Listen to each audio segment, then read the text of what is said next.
નમસ્કાર, આપ જોઈ રહ્યા છો જીએસટીવી। હું છું કૃષ્ણા। સમાચારોની શરૂઆત કરીએ। રાજકોટ ચોટીલા હાઈવે પર ગમખ્વાર અકસ્માતની ઘટના સામે આવી। ટ્રક અને પિકઅપ વાન ભટકાતા એક જ પરિવારની 4 મહિલાઓના ઘટના સ્થળે જ મોત થઈ ગયા, જ્યારે 15થી વધુ લોકોને ઈજાઓ પહોંચી છે। આ અંગે મળતી માહિતી મુજબ લીંબડીના શિયાણી ગામના એક જ પરિવારના લોકો પિતૃ કાર્ય માટે સોમનાથ તરફ જઈ રહ્યા હતા। દરમિયાન ચોટીલા રાજકોટ હાઈવે પર મોરડી પાસે પહોંચતા અકસ્માત સર્જાયો। ટ્રક અને પિકઅપ વાન વચ્ચે ભયંકર ટક્કર થતા પિકઅપ વાનમાં સવાર 4 મહિલાઓના ઘટના સ્થળે જ મૃત્યુ થઈ ગયા, જ્યારે 15થી વધુ લોકોને ગંભીર ઈજાઓ પહોંચતા સારવાર અર્થે ખસેડાયા છે।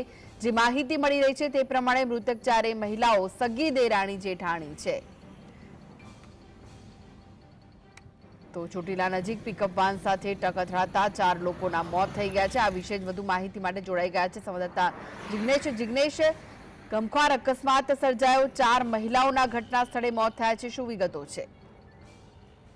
જી કૃષ્ણ, ગત રાત્રિના લીંબડીના શિયાણી ગામથી કોળી પરિવાર પિતૃ કાર્ય માટે પિકઅપ વાનની અંદર સોમનાથ તરફ જઈ રહ્યો હતો। ચોટીલાથી આગળ વધતા જ મોરડી નજીક પહોંચતા એક ગેરકાયદેસર જે ક્રોસિંગ ગણાય ડિવાઈડરનું, તેમાંથી એક ટ્રક અચાનક જ આવી ચડ્યો અને પિકઅપ સાથે ધડાકાભેર અથડાતા દુર્ઘટના સર્જાઈ હતી। ઈજાગ્રસ્તોને સ્થાનિકને આસપાસના લોકોએ હોસ્પિટલ ખાતે ખસેડ્યા હતા અને રાત્રિના જ આ તમામ ઈજાગ્રસ્તોને રાજકોટ રિફર કરવામાં આવ્યા હતા।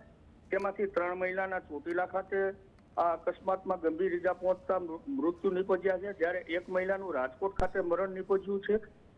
જે ધાર્મિક કાર્ય માટે કોળી પરિવાર જઈ રહ્યો હતો, એક જ ગામના અને એક જ પરિવારના કુટુંબના વ્યક્તિઓ છે અને સમગ્ર ઘટનાને લઈને લીંબડીના શિયાણી પંથકમાં કોળી સમાજમાં ઘેરા શોકની લાગણી છવાઈ છે અને હોસ્પિટલ ખાતે ચોટીલાના પણ કોળી સમાજના આગેવાનો દોડી ગયા છે, જ્યારે પિકઅપની અંદર 20થી વધુ લોકો હોવાની એક શક્યતા છે અને 17 જેટલા ઈજાગ્રસ્તો હાલ રાજકોટ હોસ્પિટલ ખાતે સારવાર લઈ રહ્યા છે।